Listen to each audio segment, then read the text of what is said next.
La plaque du Pacifique est le gigantesque socle qui soutient un tiers de notre planète.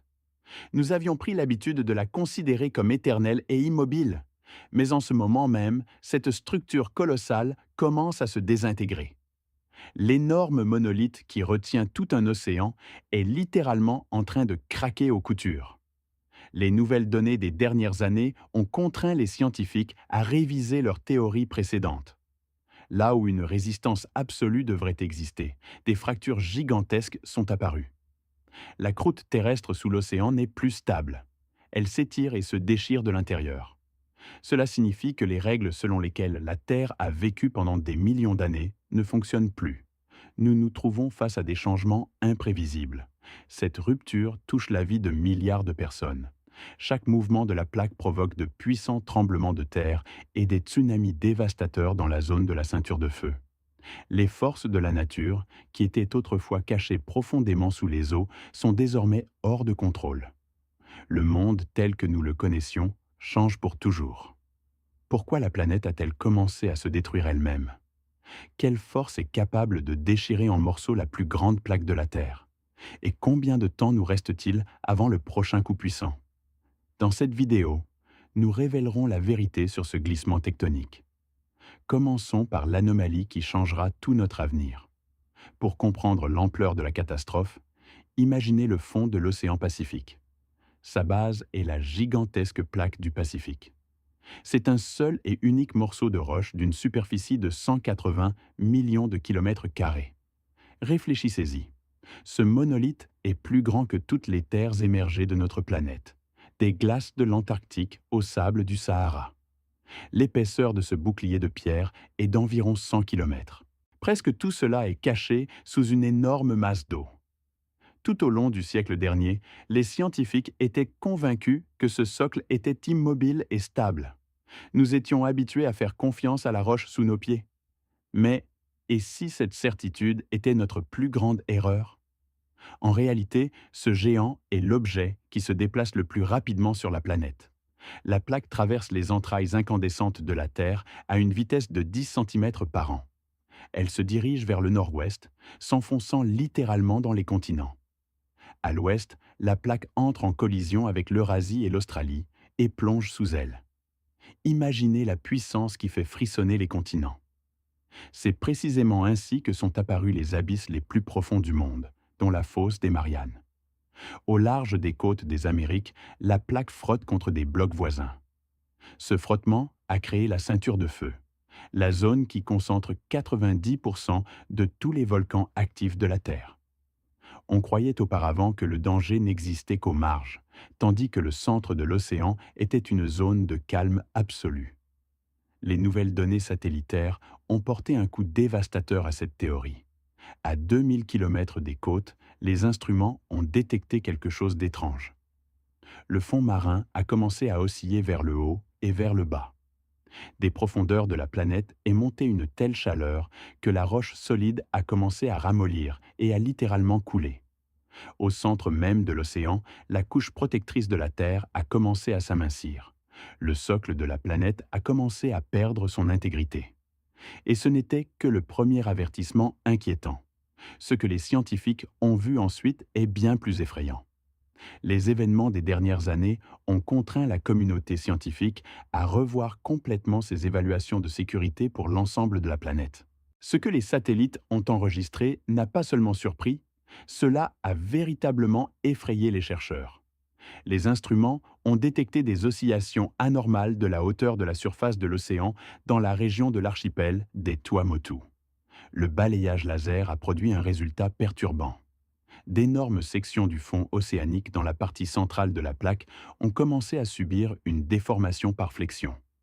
En termes simples, le plancher de pierre de l'océan a commencé à fléchir, comme une feuille de papier sous une presse lourde. Mais ce n'était que le commencement. Les stations en eau profonde dans la région de la fosse des Mariannes ont enregistré un bourdonnement inexplicable à basse fréquence à une profondeur de 10 km, émanant directement de la roche. Simultanément, les capteurs ont noté de brusques pics de température de l'eau de fond. La chaleur pénètre dans l'abysse à travers de fraîches micro-fissures dans la base basaltique. C'est un signal direct. Un processus irréversible de restructuration de la lithosphère est en cours. La plaque du Pacifique se courbe littéralement sous la pression colossale de flux de roches fondues qui appuient sur elle depuis l'intérieur de la Terre. Dans la région du plateau sous-marin de Manihiki, des contraintes ont été enregistrées qui contredisent complètement les anciennes lois de la physique. Les capteurs de pression dans la région de la gigantesque zone de fracture de Clipperton enregistrent des micropulsations constantes de la croûte terrestre. Cela signifie que le monolithe sur lequel nous nous tenons se transforme en une mosaïque instable, et personne ne sait quelle pièce se déplacera en premier. Les cartes de relief numérique ont révélé de nouveaux changements structurels du fond marin dont l'échelle dépasse l'imagination. Dans la région des chaînes de montagnes sous-marines, des zones d'extension de la croûte large de centaines de mètres ont été trouvées. La longueur de ces sections atteint 800 km. En ces points, le basalte subit une contrainte critique et s'amincit littéralement, sur le point de se rompre. De puissants flux de gaz, méthane et dioxyde de carbone, ont commencé à jaillir des profondeurs de la Terre. La planète semble relâcher l'excès de pression avant de passer à une nouvelle phase. Pour confirmer les craintes les plus sérieuses, des robots autonomes ont exploré des zones de rupture à une profondeur de 6000 mètres. Ce qu'ils ont vu sur leurs caméras ne laissait aucun doute. Les appareils ont découvert de frais éclats de basalte et des débris de roches sans aucun sédiment de fond. C'est la preuve directe que la destruction et la restructuration de la plaque se produisent en temps réel, en ce moment même. Dans ces fissures, sous une pression énorme, de l'eau glacée s'engouffre, provoquant de puissants chocs hydrauliques à l'intérieur de la roche chauffée. Les scientifiques assistent effectivement à la naissance de nouvelles microplaques, là où il y avait auparavant un seul bloc unifié. Toute la région du Pacifique s'est retrouvée en zone de risque. Et maintenant, la question centrale pour les chercheurs. À quelle vitesse ces événements vont-ils se développer? Quelle force est capable de courber le socle d'un océan entier? La réponse est cachée à une profondeur de 100 km. Le facteur principal est les flux incandescents du manteau. Dans certaines zones, la température sous la croûte atteint 1200 degrés Celsius. Cette chaleur extrême transforme le basalte solide en quelque chose qui ressemble à du plastique mou. Imaginez, en dessous, le magma fait fondre la roche, et en dessus, des milliards de tonnes d'eau appuient. Sous ce double coup, même le bouclier éternel de la planète commence à céder. Mais il existe une autre force, l'Eurasie, l'Australie et les deux Amériques comprimant la plaque du Pacifique comme un étau gigantesque. De ce fait, la partie centrale de la plaque, que l'on a toujours considérée comme un repos mort, commence à se courber vers le haut. Les calculs modernes montrent que la limite de résistance de la roche ici est pratiquement épuisée. Le basalte se couvre de fissures profondes, et chaque minute de pression rapproche le moment d'une rupture grandiose. Les lignes de ces changements sont déjà clairement visibles sur les cartes numériques. Au centre de l'océan, la croûte est devenue dangereusement mince à cause des flux du manteau. L'énergie accumulée dans la roche comprimée est colossale. Tout glissement brusque ici n'est pas simplement un tremblement de terre, c'est le déclenchement d'une force qui s'est accumulée pendant des millions d'années. La vitesse du processus a augmenté. Les zones de déformation s'étendent désormais sur des milliers de kilomètres, coupant littéralement le monolithe unifié en morceaux. La planète change son architecture sous nos yeux. Les processus au centre de la plaque frappent inévitablement ses marges. Ce qui commence dans l'abysse finit toujours sur les terres. La déformation de la plaque la contraint à appuyer sur les continents avec une force doublée. Au Japon et au Chili, les instruments enregistrent des vibrations anormales et une augmentation du nombre de secousses. La célèbre faille de San Andreas en Amérique ne glisse plus en douceur. Elle semble se coincer, accumulant de l'énergie pour une seule et puissante secousse directement sous les grandes métropoles. Le déplacement des blocs sur le fond marin modifie la stabilité des continents. Dans les régions des Philippines et d'Indonésie, des volcans endormis depuis des siècles se réveillent de ce fait. La tension sismique sous Tokyo et Los Angeles a atteint des niveaux qui font travailler les scientifiques sans relâche. Tout mouvement sérieux dans les profondeurs de l'océan se répercutera instantanément comme une catastrophe à la surface des terres. Mais la menace la plus terrible est le tsunami. Lorsqu'un glissement brusque se produit sur le fond marin, il met en mouvement des milliards de tonnes d'eau. Cette vague invisible se déplace à la vitesse d'un avion de ligne, 800 km par heure. Les anciens systèmes d'alerte peuvent ne pas fonctionner, car de nouveaux foyers d'activité apparaissent là où il y avait auparavant la sécurité. Les statistiques sont implacables. Le nombre de puissants tremblements de terre d'une magnitude supérieure à 6 sur tout le périmètre de l'océan est en augmentation. Cela prouve que l'ensemble du système du bloc lithosphérique est en train de se désintégrer. L'énergie accumulée pendant des millions d'années cherche une issue. Mais comment ces glissements vont-ils changer le climat et la vie de chacun d'entre nous? Ce sera l'objet de la prochaine partie. Vous êtes-vous jamais demandé pourquoi les processus au fond de l'océan peuvent provoquer une tempête juste devant votre fenêtre? Le lien est absolument direct. La déformation de la plaque du Pacifique modifie non seulement le relief de l'abysse, mais tout le système des courants océaniques. L'apparition de nouveaux courbures du fond marin et l'élévation de sections individuelles de la croûte créent des obstacles physiques au mouvement de masse d'eau colossales. Les courants d'eau profonde sont forcés de trouver de nouvelles voies. Cela perturbe l'équilibre thermique mondial de l'ensemble de la planète. Dans les zones où le froid habituel cesse d'arriver, des taches de chaleur anormales se forment. Elles deviennent le carburant énergétique pour des ouragans de superpuissance. Nous voyons déjà des tempêtes tropicales là où le calme climatique a régné pendant des décennies. Serait-ce vraiment seulement le début d'un grand bouleversement? Le lien entre la tectonique et l'état de l'eau est confirmé par des capteurs dans les zones de fractures actives. Par les fissures profondes de la croûte terrestre, un excès d'énergie thermique s'échappe des profondeurs. Ce processus réchauffe localement les couches inférieures de l'eau, les forçant à monter activement vers la surface. Il en résulte un changement du régime de température de l'océan, le principal climatiseur de la Terre. Les conséquences se font déjà sentir aujourd'hui. Les sécheresses prolongées dans certaines régions cèdent la place à des pluies anormales dans d'autres. Les agriculteurs d'Australie et d'Amérique du Sud sont confrontés à des cycles impossibles à prévoir. Le principal stabilisateur thermique de la planète passe en mode de fonctionnement chaotique. Des milliards de personnes dans les mégapoles côtières sont menacées. Les plus grands ports d'Asie et des Amériques se trouvent sur des littoraux. La modification du profil du fond près des côtes fait que les marées deviennent plus destructrices, causant l'inondation des terminaux. La logistique maritime se transforme en un jeu risqué en raison de la transformation constante des paysages sous-marins. Le coût de l'assurance des navires dans l'océan Pacifique a déjà commencé à grimper. Et cela signifie que les glissements tectoniques seront en fin de compte payés par chacun d'entre nous, à travers le renchérissement des marchandises. La question de la survie des États passe au premier plan. Certaines régions pourraient faire face à de sérieux changements de leur littoral. Un processus de migration forcée de la population vers l'intérieur des continents s'amorce.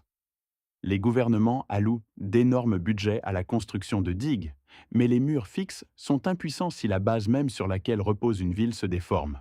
La division de la plaque prive les côtes de leur statut de support fiable. Nous étions habitués à faire confiance à la roche sous nos pieds, mais que faire si cette roche n'est plus stable? La plus grande inquiétude est causée par la vitesse des changements. Des processus qui prenaient autrefois des époques entières se développent maintenant sous les yeux d'une seule génération. La fonte des glaciers s'accélère, notamment en raison des changements dans la circulation des masses d'eau chauffée. L'effet d'écho climatique s'intensifie d'année en année. Mais qu'est-ce qui pousse exactement la planète à changer si vite? La principale anomalie du glissement actuel est sa vitesse, incroyable à l'échelle géologique. Les manuels classiques affirment que le mouvement des plaques lithosphériques prend des millions d'années. Pourtant, les systèmes satellitaires modernes enregistrent des changements à l'échelle de mois et d'années. Il a été établi que les zones de tension au centre de l'océan s'élargissent beaucoup plus vite que tous les anciens modèles ne le prédisaient. Encore en 2020, beaucoup de ces sections étaient considérées comme absolument stables. Maintenant, les instruments y enregistrent une déformation continue du basalte. Des cycles géologiques calculés sur des millions d'années semblent s'être comprimés en de courts intervalles de temps. La planète semble avoir appuyé sur l'accélérateur et les scientifiques essaient de comprendre pourquoi. Les données indiquent une activité anormale du manteau précisément sous la région du Pacifique. La dynamique des dernières années dépasse les indicateurs de nombreux millénaires. La matière incandescente du dessous rend la plaque basaltique plus plastique et plus vulnérable. Dans les endroits où la croûte s'amincit, des changements du champ gravitationnel ont été enregistrés. L'énorme monolithe est entré dans une phase active de restructuration interne.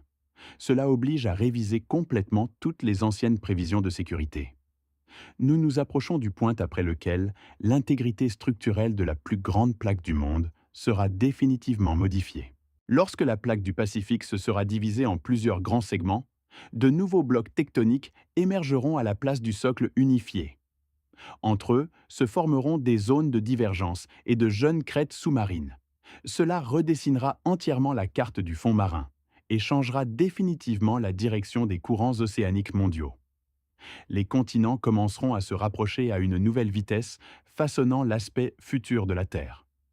Nous sommes au seuil de la naissance d'une nouvelle géographie de notre planète, et cela se passe en ce moment même.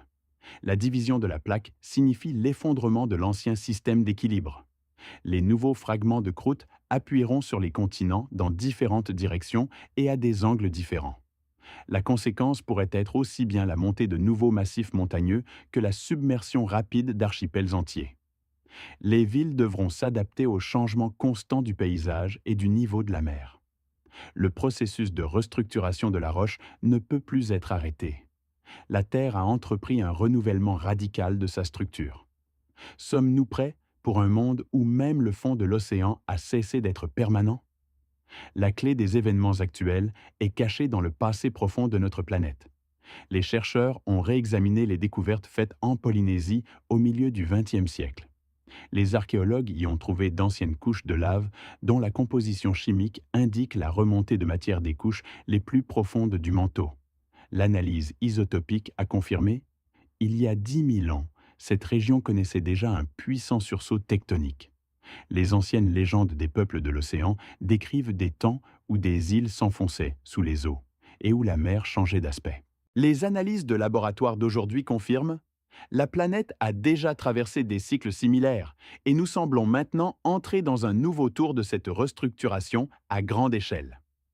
L'étude des sédiments en eau profonde a révélé des régularités alarmantes. Dans des échantillons de sol prélevés à une profondeur de 5 km, des traces de brusques changements d'écosystème survenus dans le passé de façon quasi instantanée ont été trouvées. Les strates géologiques montrent que la déformation de la plaque progresse souvent, non pas graduellement, mais en série d'impulsions puissantes sur des périodes anormalement courtes. Chaque cycle de ce type était accompagné d'un rejet colossal de chaleur et de gaz des profondeurs de la Terre, ce qui modifiait localement la composition chimique de l'eau. Les scientifiques supposent que la plaque du Pacifique a ses propres périodes de fatigue. L'accélération actuelle des processus n'est pas une coïncidence, mais la réponse naturelle de la Terre à la pression critique du manteau interne qui s'est accumulée pendant des millénaires. Il est important de comprendre, l'histoire de la planète prouve que de tels processus sont le mécanisme de renouvellement de la croûte terrestre. Dans un passé lointain, des glissements similaires ont conduit à la redistribution complète des courants océaniques et à la formation de nouveaux paysages. Les lignes de tension modernes que nous voyons sur les cartes satellites coïncident souvent avec des zones d'anciennes déformations. La plaque lithosphérique manifeste toujours des faiblesses au même point structurel. La seule différence est que nous sommes la première génération de civilisation à voir ce processus en temps réel, grâce aux satellites. Mais disposer des données ne nous donne pas le pouvoir d'arrêter le mouvement de milliards de tonnes de roches. La physique de la planète est plus forte que toutes les technologies. Des recherches supplémentaires dans la région des plateaux sous-marins ont montré que d'énormes réserves d'énergie et de gaz s'accumulent sous la couche basaltique. À mesure que la plaque s'amincit, cette pression interne commence à littéralement déformer des sections du fond marin. Au moment de la contrainte critique, une décharge se produit dont l'ampleur n'a pas encore été enregistrée par la science moderne avec de tels détails. Cela change le relief de l'océan et amène des capteurs sismiques dans le monde entier à enregistrer des changements dans la vibration de fond de la Terre. La planète semble se régler pour la phase finale de sa grandiose restructuration. Notre enquête mène à une conclusion systémique. Les événements dans l'océan Pacifique ne sont pas une anomalie accidentelle, mais une phase inévitable du développement d'une planète vivante. Tous les faits, des anomalies de température des dernières années aux découvertes anciennes dans la lave, s'assemblent en une image unique. La transformation de la plus grande plaque du monde est techniquement prédéterminée. La géographie cesse d'être une science statique sur des objets éternels. Il est important que chaque habitant de la planète comprenne. Les anciennes notions d'immuabilité des côtes appartiennent au passé. La Terre ouvre un nouveau chapitre radical de son histoire. La Terre vit selon ses propres lois, qui ne tiennent pas compte des intérêts de notre infrastructure. La plaque du Pacifique continue de perdre son monolithisme chaque seconde. La tension interne dans les roches croît, et la prochaine impulsion puissante peut survenir à tout moment. Vous comprenez maintenant les véritables raisons de la profonde inquiétude de la communauté scientifique mondiale. Le socle de la planète n'est plus un appui absolument fiable. Ce qui pendant des siècles était considéré comme une roche inébranlable s'est avéré être une barrière plastique pour la puissante énergie interne de la Terre. Pour comprendre précisément comment notre maison commune est en train de changer, abonnez-vous à cette communauté. Ne manquez pas les prochains épisodes où nous analyserons de nouveaux scénarios pour le changement de la carte du monde. Votre avenir dépend de la compréhension de ces processus mondiaux en ce moment même.